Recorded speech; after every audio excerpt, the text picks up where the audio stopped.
Hello, hi everybody. Good morning. Welcome to History 241, Civilizations of Asia, Part 1 and Session 4. My name is Abdul Karim Khan and I teach here at Leeward Community College. And if you need to contact me, please email me at the address that you see on your TV. If you need to contact me over phone, please call my office and you can have that address from your course outline or syllabus. Just a few points about the course and the assignments. Please go to WebCT and check out some of the readings, the scheduled assignments that you might have to need to know. And so please check regularly the WebCT as well as the course assignment. So let's start Session 4 first with a review of what we did last time. Session 3, we talked about Asia in prehistoric times, that is Asia before the writings or documents. We based most of our stuff and talk on the archaeological findings and the archaeological evidence from Asia, Southeast Asia, and especially from China. We also talked about the origins of human beings in Asia, the rise of the Homo erectus and then the Homo sapiens, and the existence of the two at the same time in Asia, and especially starting with Southeast Asia. We also talked about the origins of agriculture, particularly in Southeast Asia, the items that were naturally produced in Southeast Asia and how some of those items, products went further north to China, to mainland Southeast Asia, and then to China, and how they spread throughout from South China to North China. We also talked about the diffusion of people, the migration of people in Asia, and the products of Asia from one place to another place. We talked about the people from moving from the north to south and the products moving from south to north. We also talked about the rise of the Shang dynasty in China. So today we are going to cover the Session 4, which is much more in modern day Pakistan, which is the Indus Valley Civilization. Let's go into it. Indus Civilization, that's what would be the main topic of today, Session 4, in which we would see the geography of the Indus River and the Indus region and how that region had impact on the people and what they produced in terms of the agriculture as well as the products. Although every civilization, as we know, starts with agriculture, but particularly Indus Valley Civilization, we would see much more beyond the agriculture, especially its commerce and trade and business with other people. We will also talk about the Neolithic settlements that started on the Indus River, north and south. So this would be the beginning of Neolithic communities, agriculture communities, as we go from the non-documented times, that is the prehistoric times, into the historic times, although we would have a special feature of the Indus Script. We would also talk about the cities. That's another major feature of the Indus Valley Civilization. And then we would see the peoples of the Indus and their products, and finally we would end at the fall of the Indus civilization, which itself is a big problem. So let's start with the geography of the Indus Valley. As I said, the whole river of the Indus River, it runs through Pakistan, and it starts from the high mountains of northwestern part of the Himalaya, and it goes through northwestern Pakistan, then in the center of Pakistan, and then it finally ends in the south of Pakistan, where the largest city of Karachi is located in the south. So just like any other river like the River Nile, the two rivers in modern day Iraq, Mesopotamia, and Tigris, like those two rivers and the rivers in China. The Indus River also created its own civilization. If you remember, I said that wherever you have a river, there you have a civilization.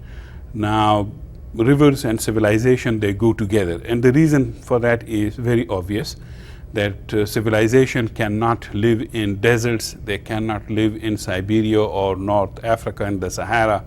You know, although there now we do have human beings, communities, cities, you know, cultures, civilizations, but the way things started originally, you had to have a lot of water, you had to have a lot of rich soil for people to start life and turn their you know, Neolithic communities into cultures, and from cultures get into the mode or in the stage of civilization.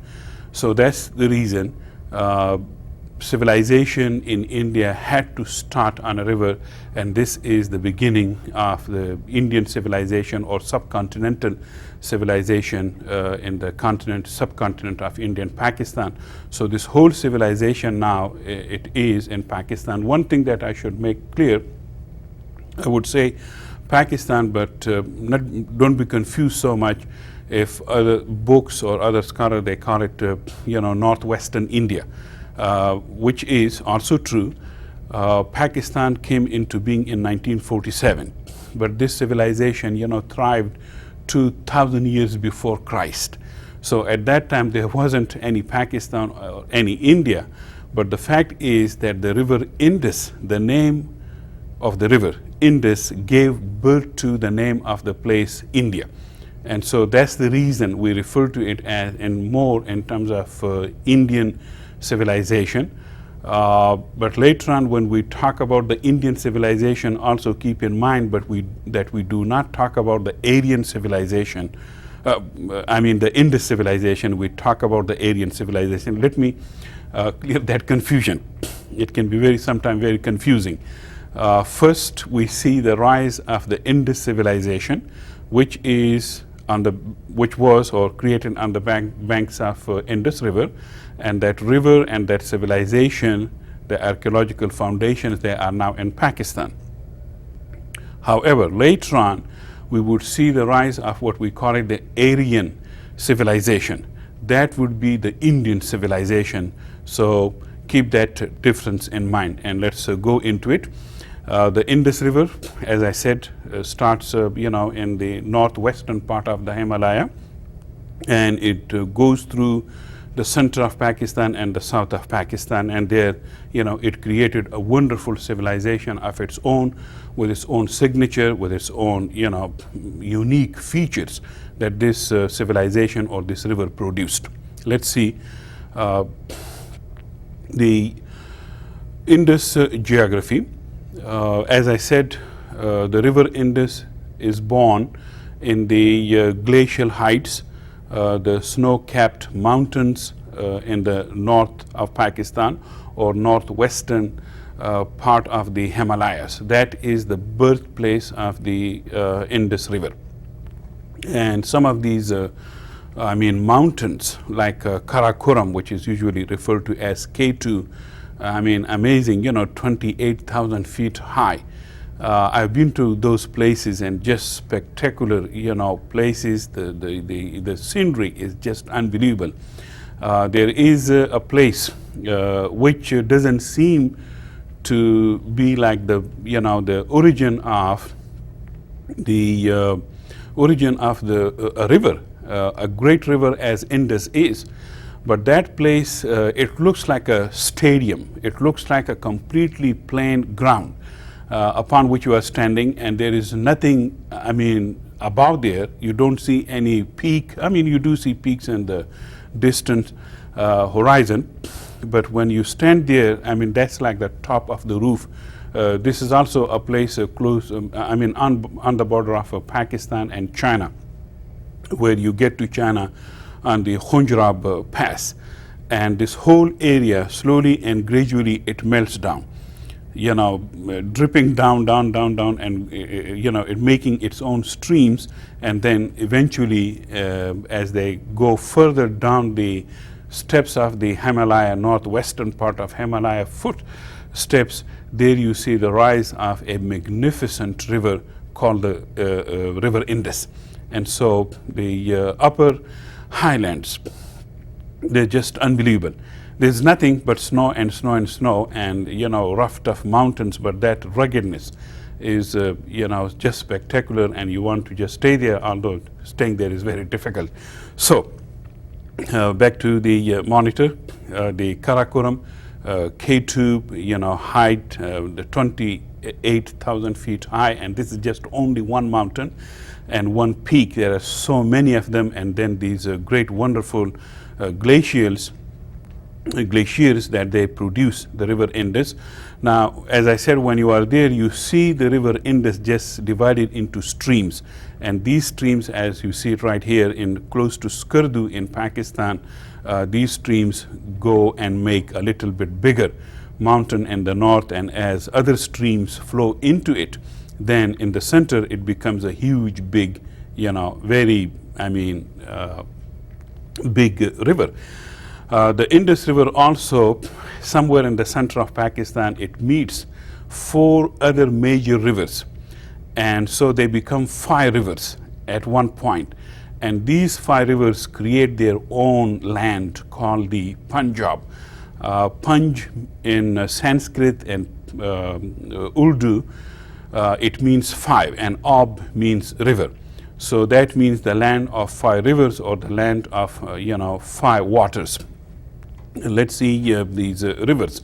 This is Indus, and this Indus is met by 4 other major rivers that also come from the same place, almost the same place. That is the Himalaya, western section of the Himalaya. And boy, when these 4 major rivers meet the Indus, the Indus itself becomes more magnificent and more majestic.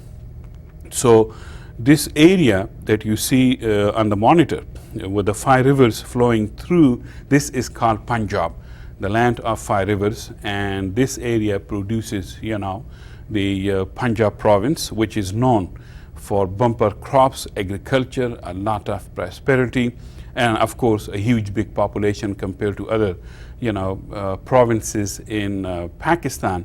Punjab is the most populous and the most prosperous, rich province. Similarly, on the Indian side, there is also the eastern Punjab. It's also very prosperous and very populous, and thanks to these 5 rivers that create that province, and people naturally congregated much more in bigger numbers wherever the water was, where the bumper crops. Punjab is also very flat land and very rich. The soil is very rich. These rivers, at one point they just run through the mountains, and they're useless. Well, now both the Pakistani government and the Indian government, the 2 states, have taken great advantage of the existence of these rivers in the mountains, and there they can have hydraulic, the electric power stations that generate electricity power for the whole region.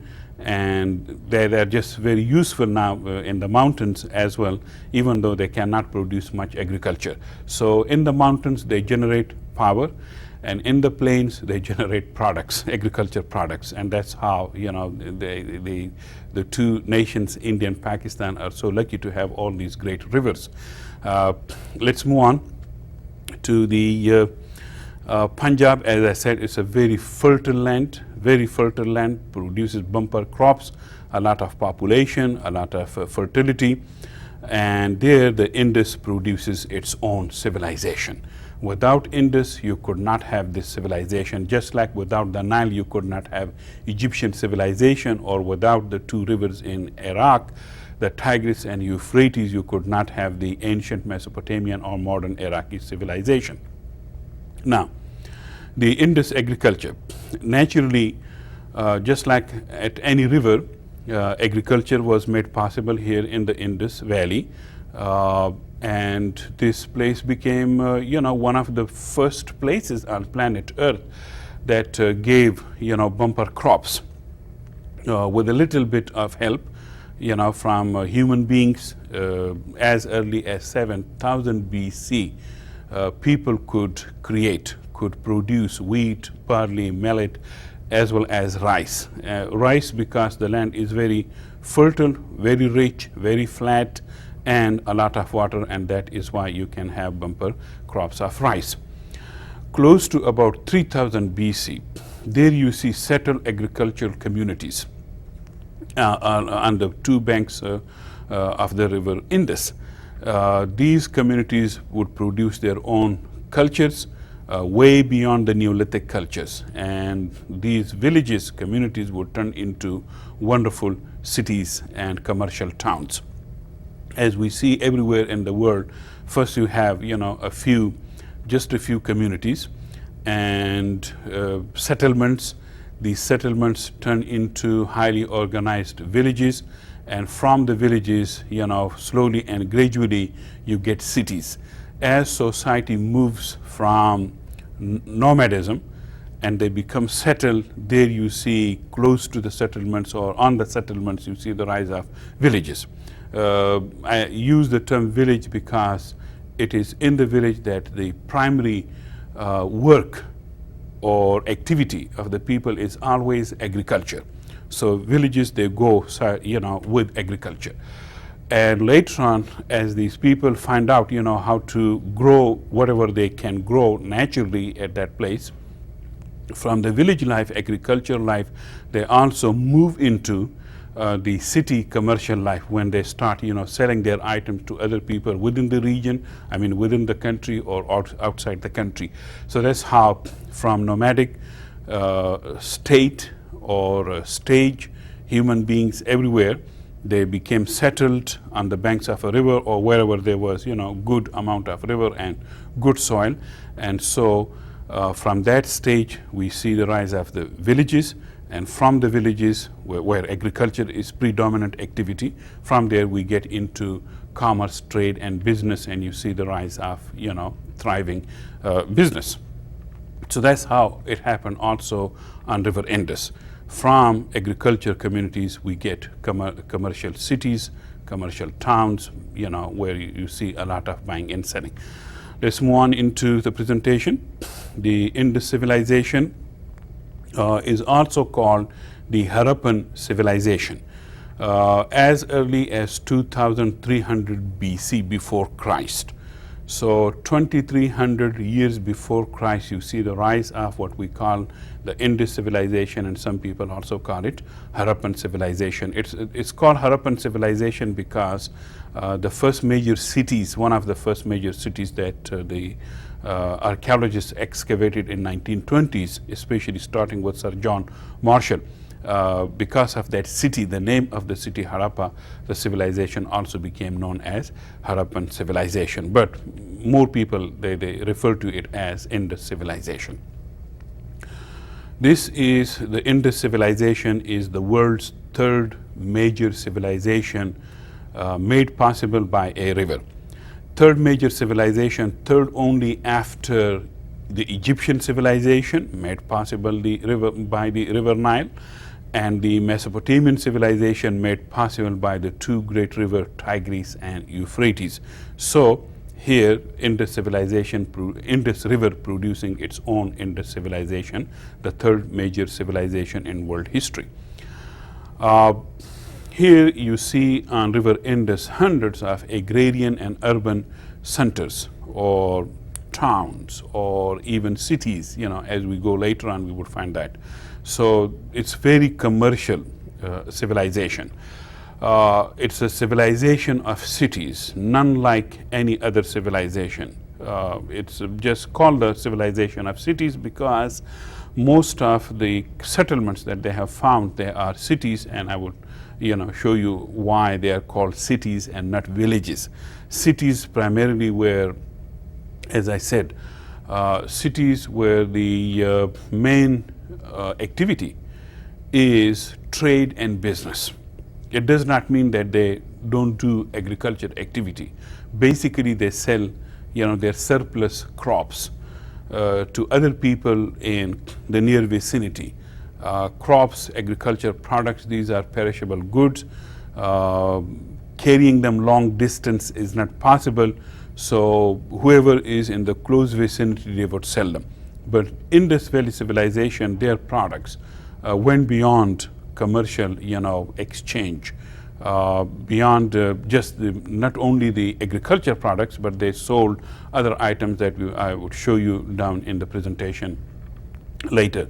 So keep in mind the Indus civilization, it's although an agriculture civilization, but at the same time, it is a very commercial civilization based on cities and the unique cities that it produced. Let's see some of these,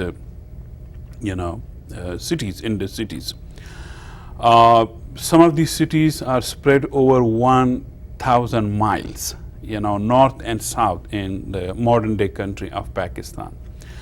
And as I said, they stretch from north central to southwestern Pakistan, north and south, that's the direction. They first started in the north and went down to south in Pakistan. They could be 400 miles apart, and yet they're so spectacular, especially in their similarities, very similar to each other. All of them, the vast majority of them, are made of fire-baked bricks.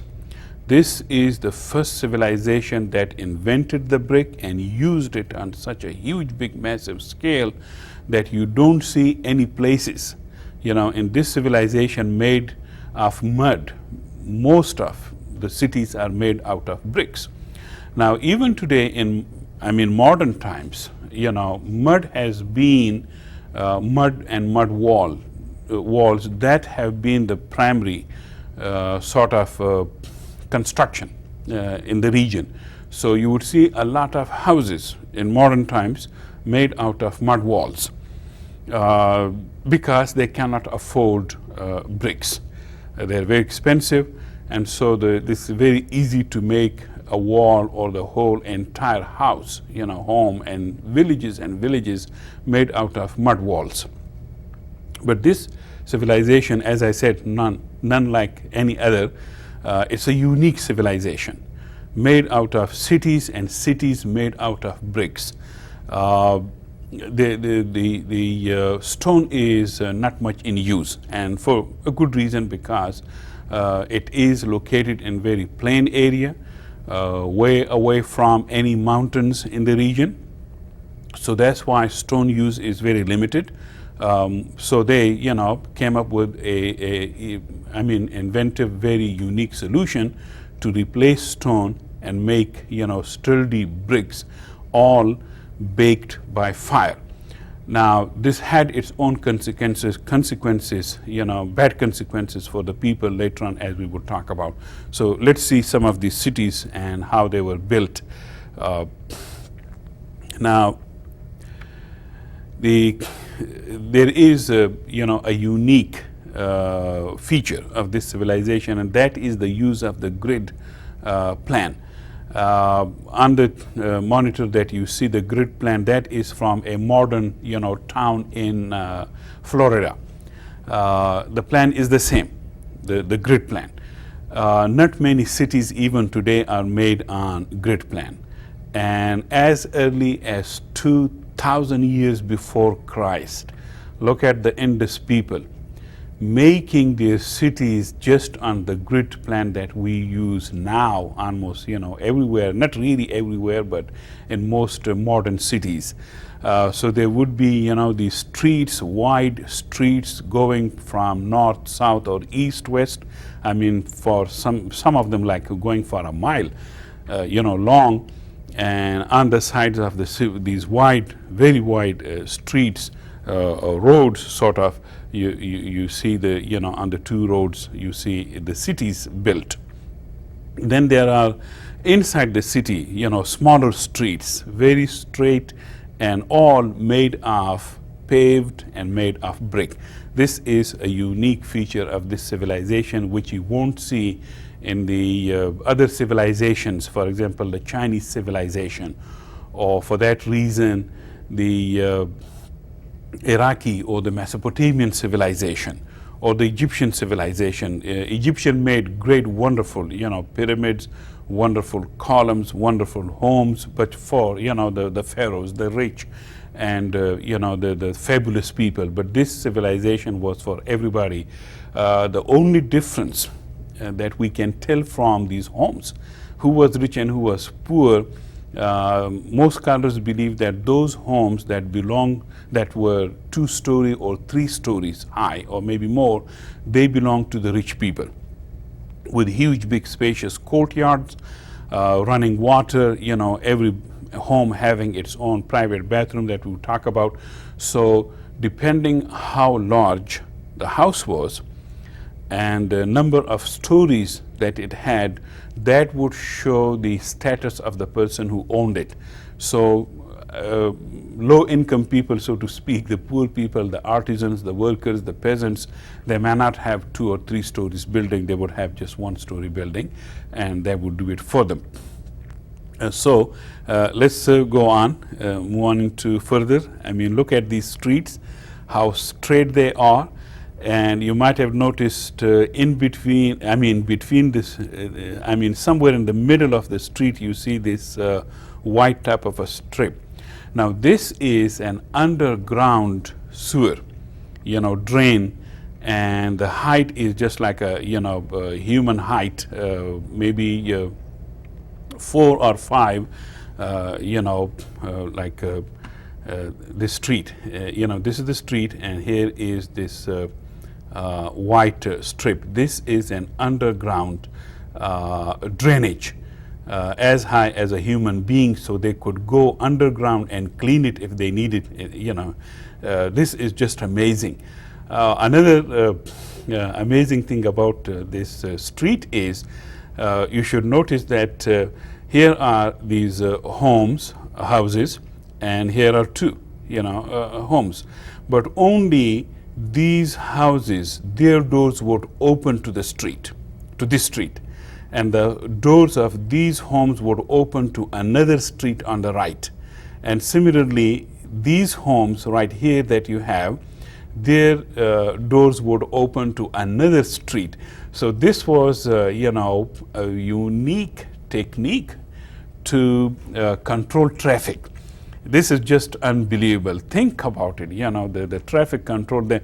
And the reason that they had to do this must have been they must have a huge, big, population. Although this is a little bit difficult to determine the number of people that lived there, but we can tell, compared to any other city anywhere in the rest of civilization, China, Iraq, or Egypt, or anywhere else, we can tell that these cities must have, thousands and thousands upon people, just, based on the sheer size of the cities and the homes, the numbers of homes that they, have. And that's why wherever you go, it seems that these people have, a control system, traffic control system. Sometimes they would even create their own, just like as we do, in modern times, they would have their own barricades. They would just bring poles and put it, right in the middle of the street to block people, or maybe to block, carts, just like we block, cars, and we don't use some of the street for the cars or trucks. So that's how they did it. This is again very amazing. Let's see some more, in this features. These streets are internal streets. Some would go on, the one like on the left, they would go on and on and on throughout the whole city, but there would be on the side streets that would come to, a blockade and would turn right or left depending on the situation of the home, wherever they are. So this one goes straight and that it turns right, and it might go, for some time straight and then turn into something else, So this is just unbelievable. And also at the same time, you can see here in this street, which is inside the city, this is a street, only the homes on the left, their doors were open to this particular street. Now the doors of these homes would open to the right side of the other street. And so that's how, you know, they would control, as I said, the traffic and not make it so congested. And all, you know, look at these walls made entirely of bricks, and look at, I mean, these streets made completely of bricks, but the bricks in the street that they use, these are a little bit plain streets, plain bricks, I'm sorry, plain bricks. The reason being, and they're very tight, you know, the bricks, they're very tight so that they would not, you know, allow or let the water seep go into the street down, because it would damage, you know, the street and the shape or the structure of the bricks. So that's how they use very tight bricks laid very tight, very close to each other. Now that's how, you know, they're watertight. They would not let water seep, you know, beneath. Now in some of these streets there would be still, you don't see here, you know, in the street, you don't see any drainage.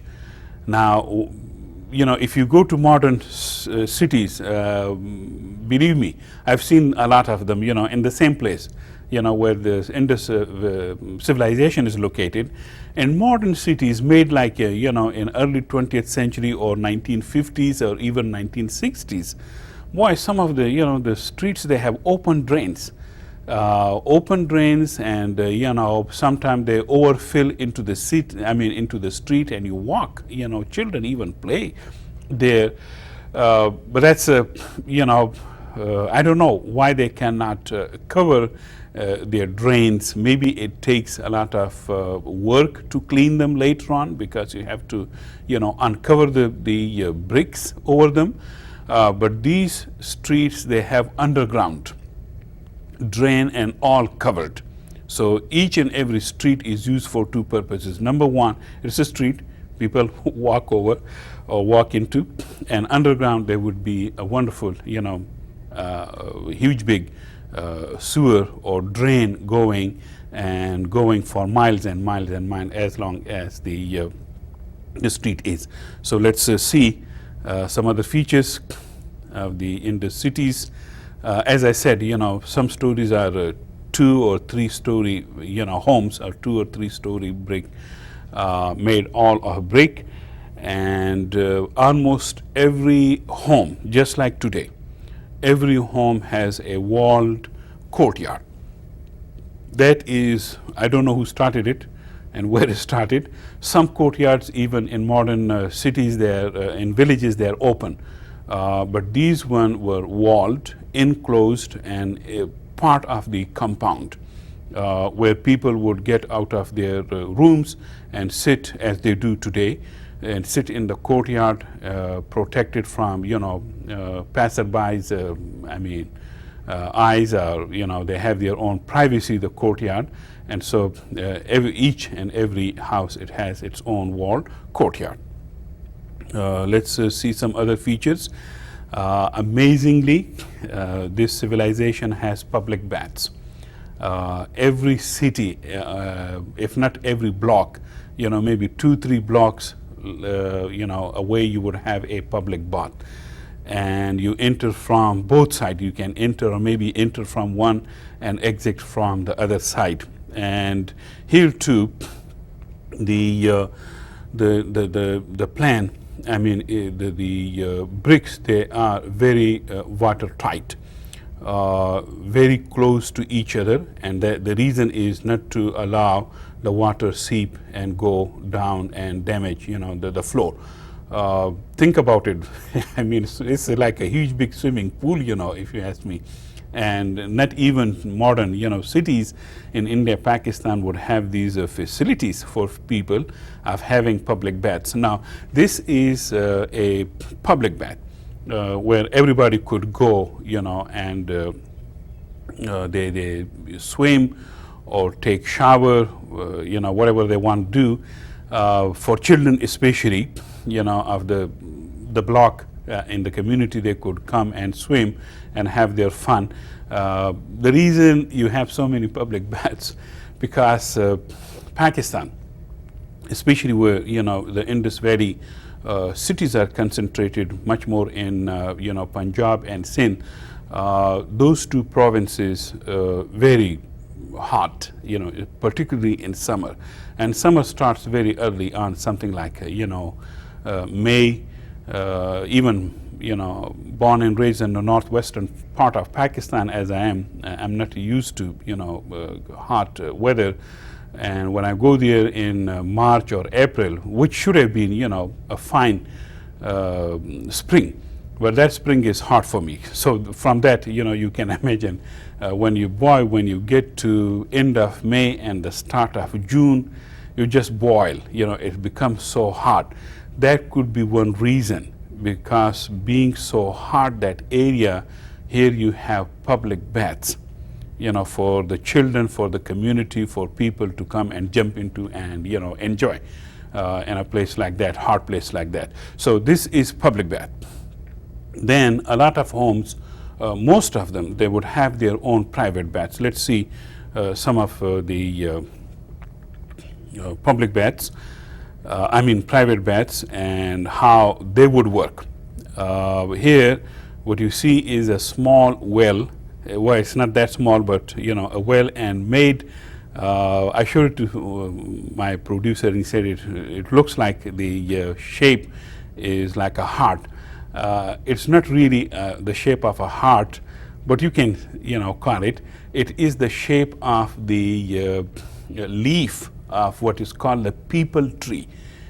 P-E-E-P-U-L, people. P-E-E-P-U-L, people. People is what we call in English bow tree, which is very sacred. So this is the shape of a leaf of the bow leaf or bow tree. And the reason being that bow tree was very sacred, as we would later on find out.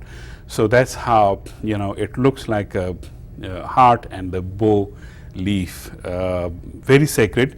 And the reason that bath, every home has it, had it, the reason being religion, and as well as purity, taking care of the personal hygiene. This civilization is amazingly known for so many wonderful things. Public hygiene, number one, keeping the streets very clean, the sewer underground, nothing is running in the street.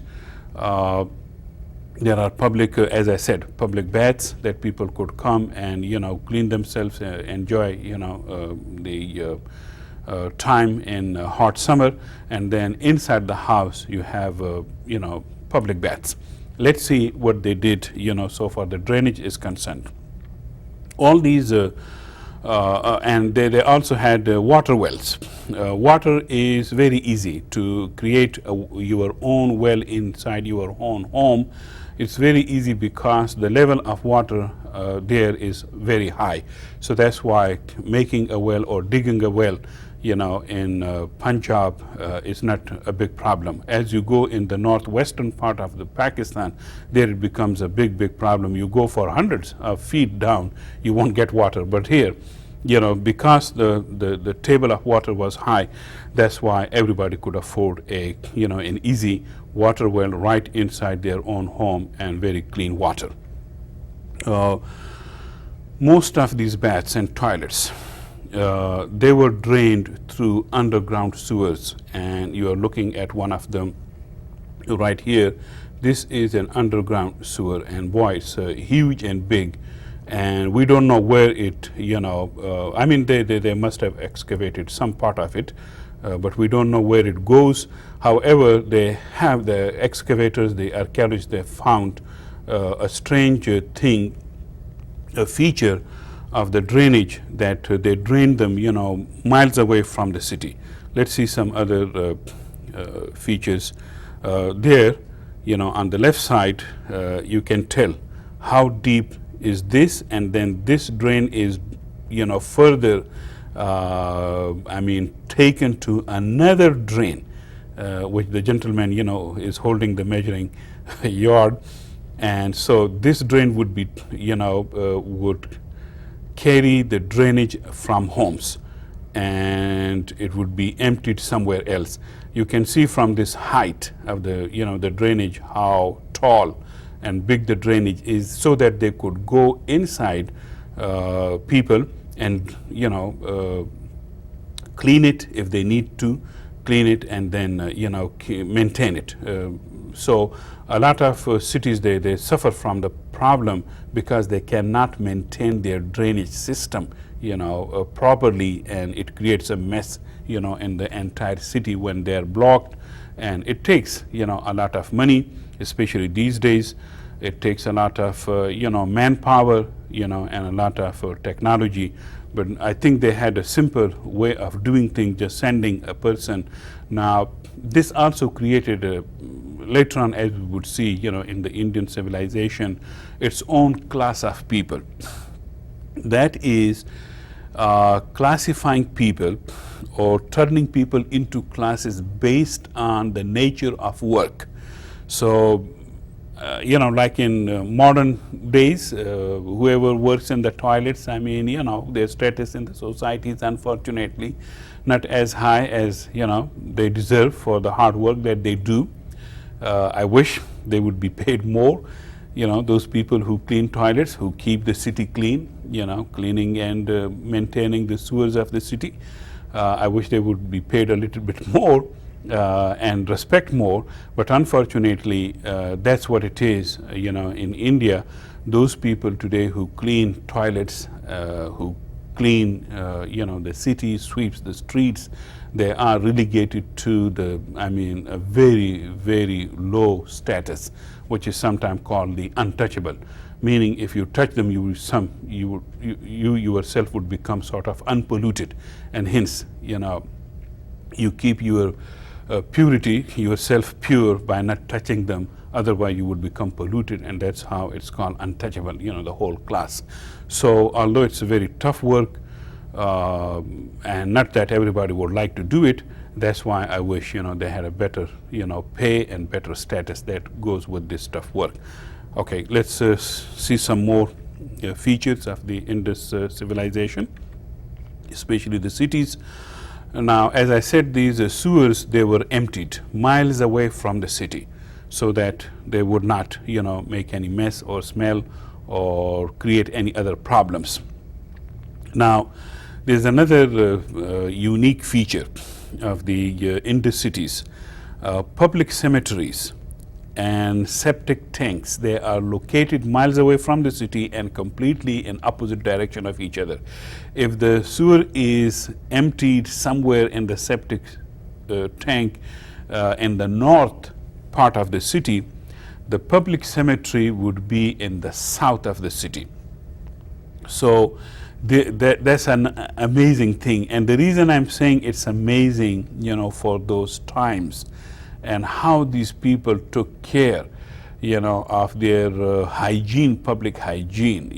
Think about it. Even in modern times, I've seen really, graveyards and cemeteries like flooded, by the sewers.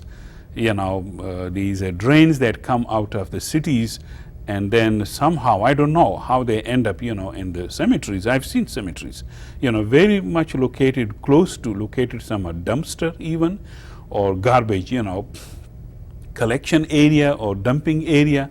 And so here you have, the grave of a very nice, clean person who might have been very nice, clean in his life, and now he's lying there, close to a dumpster. Believe me, that happens a lot in the developing countries, as we call them, like India and Pakistan and other, poor countries. They have funds and money for different, things, but they cannot keep themselves clean. So you shouldn't be surprised if you go to developing countries and in the cities you see a lot of filth, a lot of dirt, and you say, my God, how these people can live here. But they do, they've been living there for centuries. But think about the Indus Valley civilization. That the cemetery would be on the one hand, the opposite direction, north, and the sewer would be emptied completely in the opposite direction, south. So that was this, very hygiene-oriented civilization. Let's see some other major features of the cities. This emphasis on personal and public hygiene, that is just amazing. I wish we could have that, for some of these, modern cities in developing countries. Personal and public hygiene, very important. These were very important to the Indus people. Let's see some other features. The Indus baths, as I said, they were public as well as private baths. And the reason there were so many of them, the reason being, and this is a sort of debated, issue, that this civilization was very spiritual. It was very religious civilization, and in their spiritual or religious practices, they used water to clean themselves. So what we call ablution, that is ritual washing of the body for spiritual purification. So a person is considered spiritually unclean when his body is or her body is unclean. So the more you clean your body, the more you would feel spiritual purification and spiritual cleanliness. So the body and mind, or body and spirit, they go together. So these people believe that if you keep your body clean, you would also feel spiritually, psychologically, you would feel also clean. And so they went together.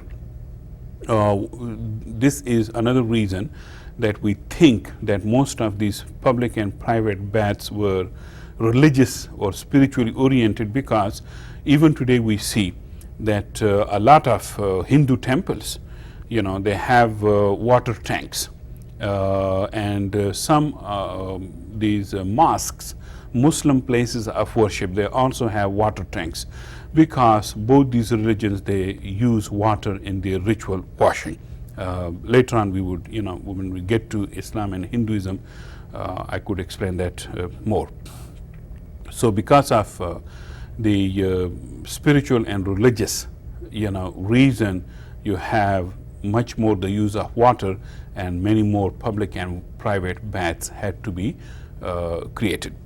Now, I mentioned that the civilization was very religious, very spiritual, and there is another, belief about the Indus Valley civilization, that since it was a religious and spiritual civilization, maybe their government, the political government or the political state, that must have been also very religious.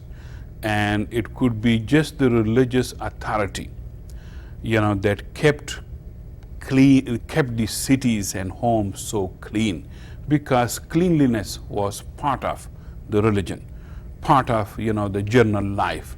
Although work is very hard, it's agriculture area. It's civilization is primarily agriculture, Indus Valley. And Indus Valley itself is located in a very hot area.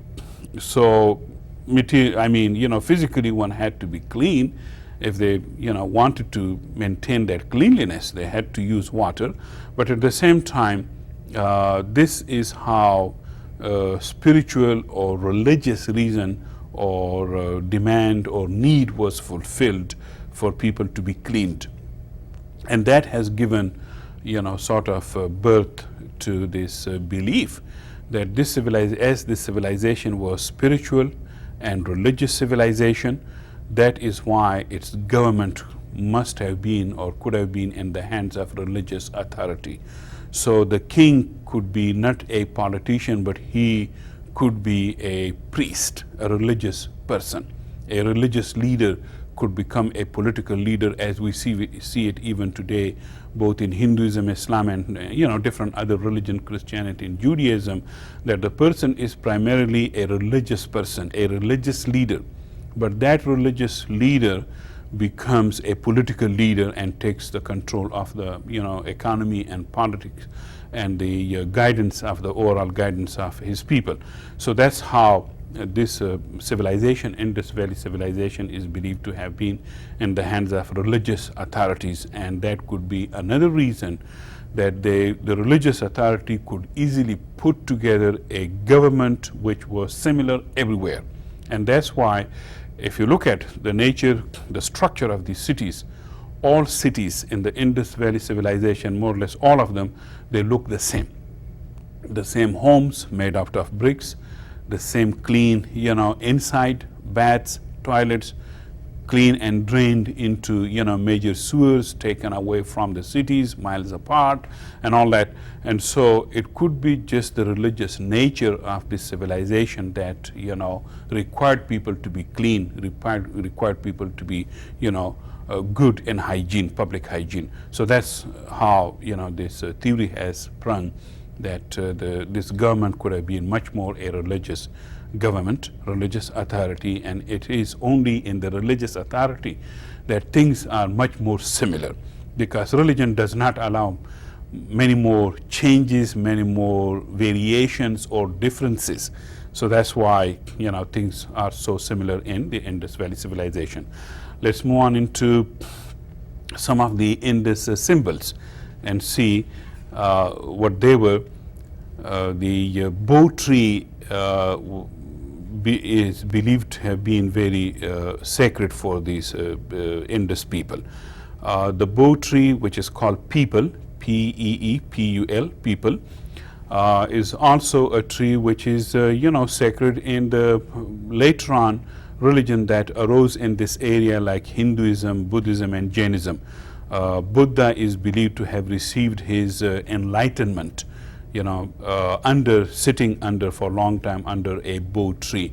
So bow tree is still considered very sacred in the region. There are animals, considered very sacred.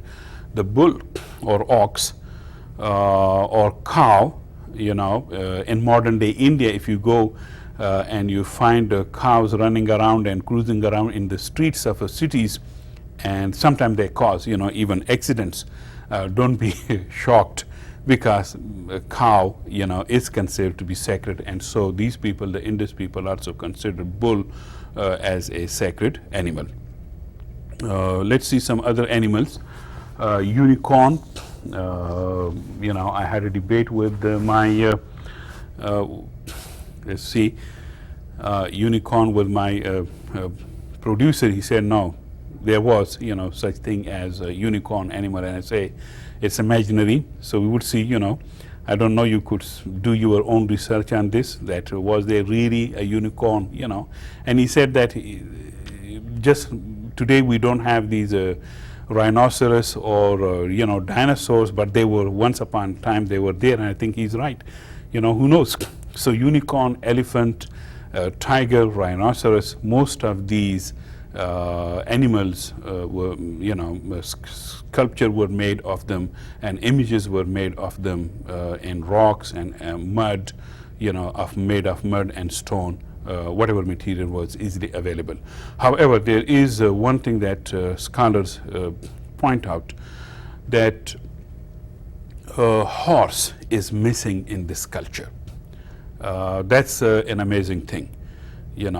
They have used much more ox, bull, water buffalo, for carriage, but horse has been missing in the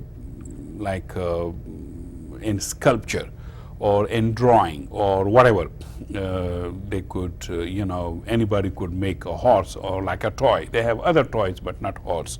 So horse, why horse is missing? Maybe at this time it had not reached, northwestern part of India or modern day Pakistan, although it's very close to the birthplace of horse, which is believed to be, Persia or modern day Iran or Central Asia. And it was from Persia, Iran, and Central Asia that horse moved further east to China. Of course, later on, and China at a time it did not have horse.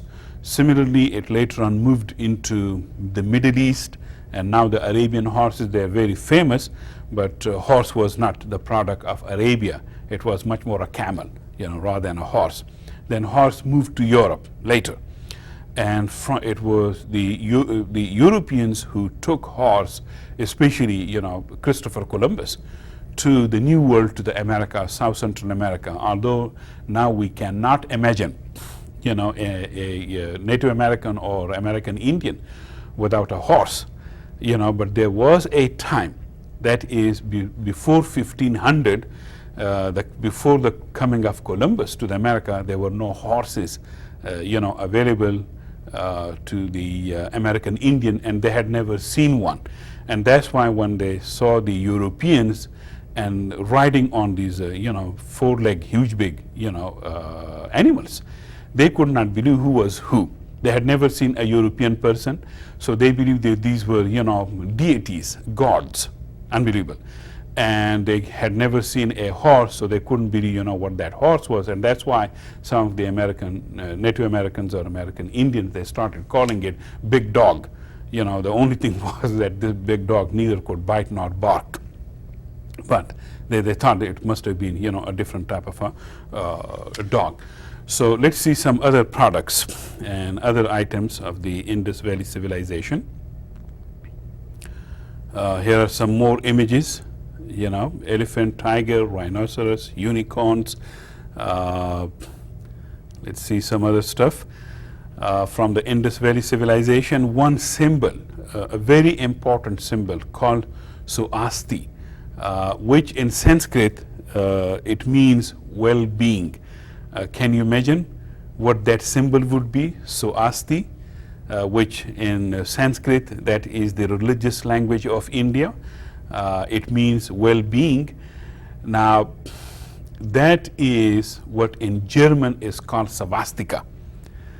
And so, Savastika and Suasti, they come from the same term, okay, Sanskrit term.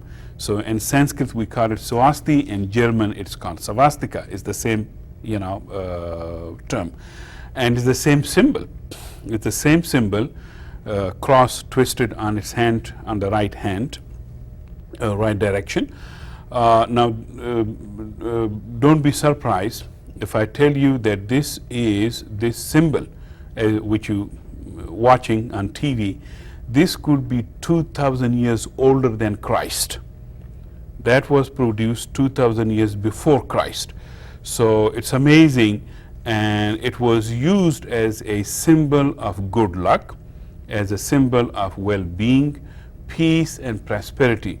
Unfortunately, in 1930s, the Nazi party under the leadership of Adolf Hitler, they twisted it into a sign of their hatred for other people, a sign of their, race supremacy, that German were, or that Hitler gang believed that they were superior people compared to other people, Europeans even, feeling very superior. And so they adopted this symbol, which later on became a symbol of, hate for other people and Holocaust. That's what they did, murdering millions and millions of Jews. And so that's how this symbol, the swastika, became the symbol of murder and the symbol of hate. But in India, in Hinduism and in Buddhism, which is very peaceful religion, they use it. And so you should not be surprised to see, if you go into, in Indian Hindu or Buddhist home or some sort of personal public celebration, and swastika is used. So that does not mean that they hate, the people around them, or they hate their families. It is a symbol of peace, of prosperity and well-being. So it is still used, in India and Indian ceremonies. Let's see some other features. The Indus Script. It is most of the scripts of ancient civilization have been, deciphered and figured out what they mean, and stories have been written out of them. But unfortunately, the Indus Script, it is still, shrouded in its own mystery, and nobody can decode this script. And that is why we really do not know much about the society of Indus or the religion of Indus or the people of Indus, because whatever they have left us, on tablets, their writing, that script is still, nobody can decode it. Maybe you can try and get a, Nobel Prize, who knows. I've tried it but failed. Let's see some other features. The Indus people, there is a big debate. Who were these people? Did they come from outside or were they the native people? I myself tend to think that they were natives of the Indus Valley, and some people believe that later on they were, these people, we identify them as Dravidians, but there is a question mark to that. We don't know what happened to them. But they were believed to be dark-skinned people, the natives, and because northwestern part of India or modern Pakistan, that place is so hot, that's why they got dark, whatever their original status might have been, color might have been. Let's see some of the Indus products. Agriculturally, as I said, they produce wheat, barley, rice, cotton, especially for commercial reason, because they could take it to ancient Mesopotamia and other places, particularly to China. They also have, these weights, the cubical stones that they made of them, and they use them for commerce. And you see them throughout, the Indus Valley cities from north to south. You see the same, weights, which is good. It keeps things, commerce and trade very uniform and very standardized. Let's see some other products. Toys for children, wheeled bull carts and boats that, I really do not know of any ancient civilization that existed as early as 2300 or 2000 years before Christ, and they could, worry to make, toys for children, but this civilization did. Toys for children, and you see that all over, the Indus Valley civilization in different cities, north and south, you have toys. Much more wheel. It is from these toy wheels that we can imagine that wheel was very much used. It was very much used, and there is also the boat.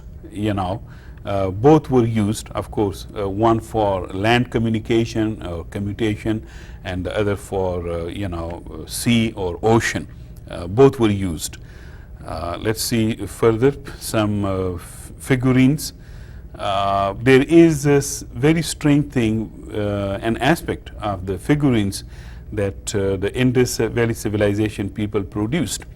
Most of these figures, they are female figures. There are men, but limited number. The vast majority of them are female, and a lot of them are pregnant women. So that has, led to a sort of speculation that this civilization did practice a female cult, or which gave them, the civilization, a high respect for women, and that's, a wonderful thing that existed in that civilization, a female cult, respect for female, and they have, found a lot of female sculpture rather than male.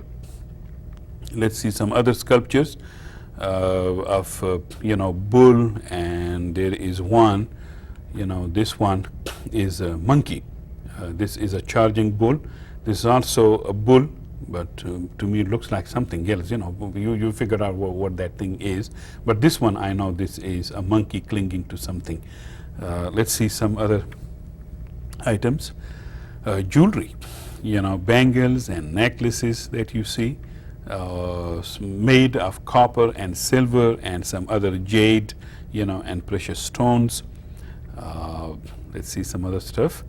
Look at that. It may not be that stunning that what we had from Egypt or Mesopotamia, but still it's very beautiful, and these precious stones still in use as for necklace and, for bracelets, still in use. The same material, silver, copper, some of it tin, and a lot of it, precious gems and stones. And that whole area has a lot of gem and stone item. Let's see further. The pottery, very agriculture civilization as it was, so it produced a lot of pots and pans, some made out of mud, and some made out of copper, tin, and silver. Let's see some other stuff. Now these two images that you see, they were made out of limestone, and scholars still debate. They don't know what was the use, and they have found them throughout the Indus Valley, and they don't know what was the use of it. It looks like big balls, and there is in the center sort of a hole, shelled and empty space, and they don't know. This could not be for churning milk or producing yogurt or any other stuff. Could not have been used for liquid, because it's a limestone, which is not good for consumption, but they don't know what was the purpose of this material. Strange things, maybe you can research on your own and find out, what these things were made for, or maybe my, research is updated as till this day, 2006, and later on, who knows, you can do your own research, maybe next year or the year after, 2-3 years down the road, somebody might find out, what was the real purpose of these, containers, if I can call them. Let's see some other things about Indus Valley civilization. Now, Indus Valley civilization in Punjab, especially in northern part of Pakistan, the only way to exit and reach out to other places in the Middle East was through the Khyber Pass. They could do that through the Khyber Pass over land, and they could also use down south and in Pakistan, they could use the sea, the Arabian Sea, in the Indian Ocean, and they could reach to Middle East both through the sea as well as the land. So they had many more opportunities to reach out, further northwest in modern day Pakistan, or to further southwest to the Arabian countries, or even as far away as northeast Africa, Egypt, and Eastern Africa.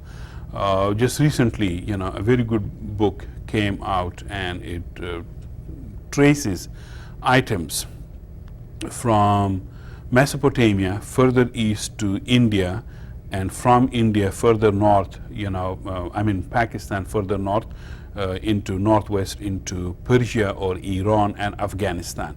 And this is based on the items that the Indus Valley civilization produced. So it looks like most of these items were sold by the Indus people to these other civilizations. And so they used the Khyber Pass as well as the Indian Sea or the Arabian Sea. Let's see some of the seals that they found, in Mesopotamia. They're very they're very Indus, made in Indus, but they found it in Mesopotamia, the excavators, the scholars, the archaeologists, which has given birth to speculation that Indus sold and Mesopotamia bought. Not many Mesopotamian items you could find in Indus, but it would be always the Indus items found in Mesopotamia, which means the Indus people, they were the producers, and the Mesopotamian people, they were the consumers. Both civilizations are not that very far away from each other. If they wanted to contact, they could, make contact. However, Indus Valley civilization made more contacts with the Western people, that is Iran, Mesopotamia, modern day Afghanistan, but not as many contacts with the people of China. So that's, and the reason is geographic. They could not reach out to China because of, the Great Wall. That is the Himalaya, not the original Great Wall. By Great Wall, I mean the Himalaya mountains. so they could not cross them into India, and that's the reason there was limited contact between the Indus Valley civilization and the Chinese civilization. But the Indus civilization had many more contacts with the Persian people, with Afghanis people, ancient Persia, Afghanistan, or Mesopotamia. Let's see now the fall of the Indus Valley civilization. Different theories. One theory is that the Aryan people who invaded the Indus Valley from the northwest, that is modern-day Central Asia, in 1500 BC, they killed the Indus people and their civilization, and themselves then the Aryans moved further northeast to the Ganges, basin and Ganges Valley. That is one theory, and we will talk about the Aryan civilization, in another session. So that's one theory. Another theory is that the Indus River changed its course, and people could not deal with this type of inundation this time. Indus had changed courses, in different times, but this time they could not just live through it, and that's one reason people believe that because of inundation, high flooding, the people just left and went somewhere. We don't know where. Indus cities, these were they destroyed their own forest, and the reason for that was Indus cities, as you noticed, they were just in love with bricks and making cities, only with bricks. These bricks were baked by fire in kilns, and these fires, they consumed a lot of wood that people brought from their forest, and that is why they cut their forest on a huge, big, massive scale. When you consider the numbers of these cities and how massive they were, and the use of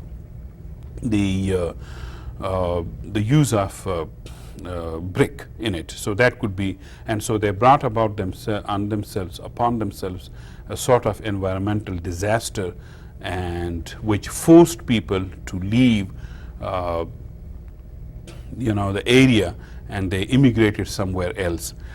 Maybe these people immigrated further center, and south, and that could be one major, place that they could go. So let's see in conclusion what we covered. We covered the geography of the Indus River and the region. We talked about the rise of agriculture in the region based on, the rich soil of the Indus and a lot of river of Indus. We talked about the rise of Neolithic settlements, how early human beings did their, creation.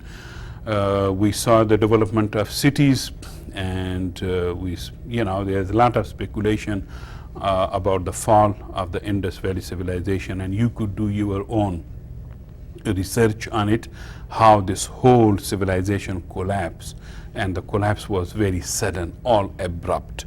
So there's so many theories. You could do your own research, and whichever strikes you to be closer to truth, maybe you can let me know. I appreciate that, and thank you very much for tuning in to History 241, Civilization of Asia. Thank you.